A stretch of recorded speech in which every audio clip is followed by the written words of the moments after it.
So, ladies and gents, Superman and Lois episode 12. We're back. We're back with Superman and Lois weekly reviews. I love this show. I genuinely do. It's absolutely fantastic. Before we dive into this review, quickly, Jasper cameo. We've got Jasper cameo on the wall. That's right. No one's noticed yet, so I thought I'd point it out to you. Secondly, because that's not at all unprofessional. Secondly, I am selling Blu-rays of my film Breaking Lights. It is a Blu-ray exclusive and it's a limited edition. You'll find the link down below in the description box. There are single digits left. Single digits, ladies and gents. It is the film itself, Breaking Lights, which is a Lovecraftian psychological horror film, which is all to do with mental health, suicide, depression, but from a sort of a male perspective and societal pressures. And then an hour-long behind-the-scenes documentary, which I produced on the film as well. So that's all linked down below. Go grab it whilst you can, because it is single digits. So please, please, please, don't sleep on it. You will miss out. And I'm a man of my word. When I say it's gone, it is actually gone. Anyway, let's dive into this review. They've taken a brief hiatus, all to do with COVID, apparently, during when they were doing. I don't know what part of the production has caused them to shut down and have this hiatus, because they would have filmed them all in one go anyway. This is the second hiatus they've had now.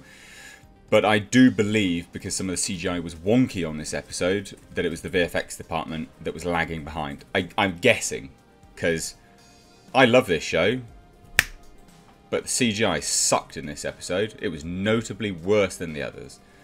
Notably worse. And that's my major gripe with this whole episode. Everything else is great. And the thing is as well, just to kind of, I don't want to poo-poo the episode too much, because although the CGI is wonky, my entertainment, the level that I was entertained by the episode was so high, I don't care. But as a reviewer, objectively, I do have to point it out. It's not on the same level as the other episodes at all, in fact. And we'll talk full spoilers about this episode. Again, I strongly recommend them. I'm always talking sort of spoilers about these, because to actually get into it, we have to talk spoilers. We left off a couple of weeks back now with Superman being turned. We didn't know what that meant, actually. They didn't reveal it. He was going through immense pain. Morgan Edge and his father, the sort of apparition of his father, were inflicting great amounts of pain on Superman. Now, this episode actually reveals what that was. They were weakening him, because they then implanted him with none other than the memory of Zod, or the soul, the being of General Zod. Now, I really like this twist, because throughout this whole show, there's been lots of things that people have been discussing, and like, oh, it's a shame that this character wasn't this, or it's a shame that this character wasn't that. So John Henry Irons' Steel was initially played up to be Lex Luthor, and then it was revealed that it was John Henry Irons, aka Steel. That was a really good reveal. Now, Morgan Edge being Kryptonian, a lot of people were like, why didn't they just make him Zod? I actually really like the fact that they did a new character, because it is a new character. Morgan Edge isn't a new character, but the Kryptonian thing that he was, that person is a new character. And I really like that they did that, because then it opens the door for this.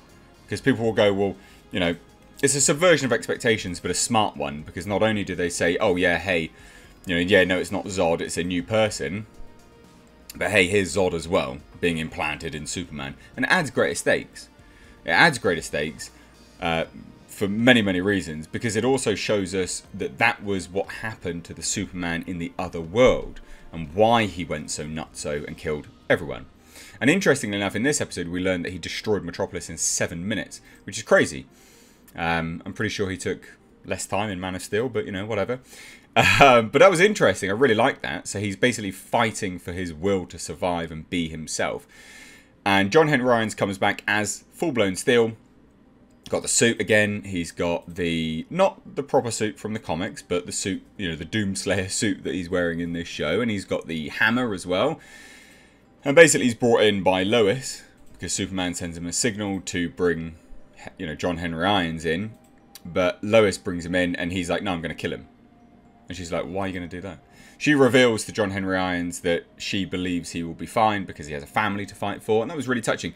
The thing about this show that it just does so expertly well, and it is a bit, it's a bit earnest and a bit cheesy at times, but it's wholesome and it's really, really good to watch. I think I think we look at it as a bit cheesy because we don't see it very much, basically. But it's family values.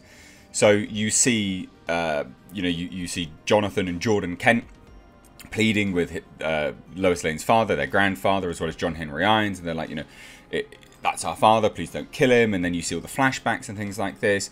And then sort of opposing with that, you then also see the family of Lana Lang, not Lana Lang anymore, but Lana Lang, and them sort of getting their lives back together, because one of them, obviously the father, I can't remember his name, but the father was grabbing Morgan Edge, please Morgan Edge, come to the town, save our town. And then obviously everyone's blaming him because they realise Morgan Edge is a psycho Kryptonian.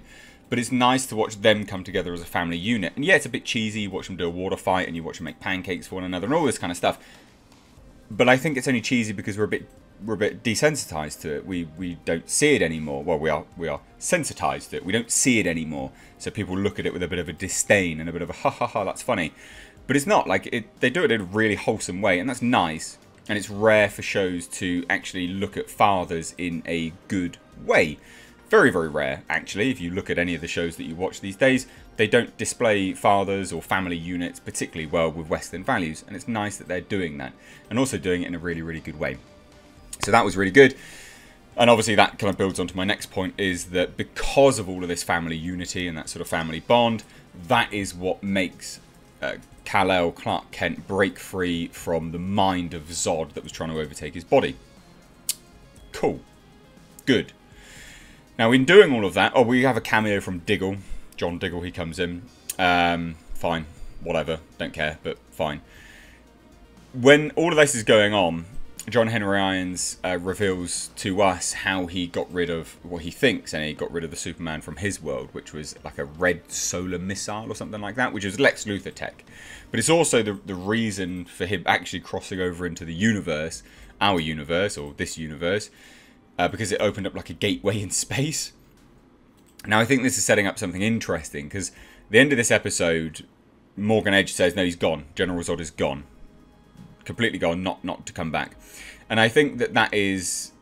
I don't think that that's the case. I think ultimately we will probably have a showdown between Superman and Zod later in the season. I don't know how many episodes are in this season. But the fact that the red solar missile exists, it was shot as well. I didn't see like a specific explosion that looked like the flashback to John Henry Irons. But I think that that's kind of opening the doorway for Zod to come from the alternate universe. And I think that's a great way. If they end the season on that, that's fantastic. Because you're literally having Superman versus Superman, but one is General Zod. Just guessing, and it's probably not going to happen. But I think that would be really, really cool. We end the episode with Morgan Edge flying up into space, the atmosphere, and blasting the Eradicator with his heat vision. And he does get shot with a red solar missile, but I don't think that is why he falls. I think he falls after that because the Eradicator explodes and he falls down. But he's then he's captured. But I think there's something going on with the entities of Krypton now live inside him, or something along those lines. Just guessing. But it was a good episode. Lots of wholesome family values. The major gripes here is just the CGI was really wonky. And it was really, really wonky. Notably, very bad. Very bad by comparison to the other episodes. So they've taken a massive hiatus, and I think it's the VFX department that's just trying to catch up. Hopefully. And hopefully they, get better. Because it wasn't very good. Like, the CGI was quite bad, to be fair. But if you've seen it, let me know what you think. I still really like this show. I think it's fantastic. I think it works on pretty much every single level. It works. Lois Lane's great in this. Great actress. Everyone did a really great performance in this episode as well. As they always do, in fairness. Even the kids, like, I sort of gripe about the kids every now and then. Like, oh, they're a bit, a bit obnoxious and a bit crappy and blah, blah, blah, blah, blah.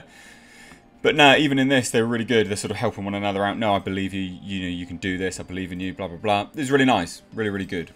Anyway, let me know your thoughts down below in the comment section. Another Jasper cameo, but a real life one. Cheers. Blu-ray, description box. Buy it. Don't sleep. Cheers. Take care.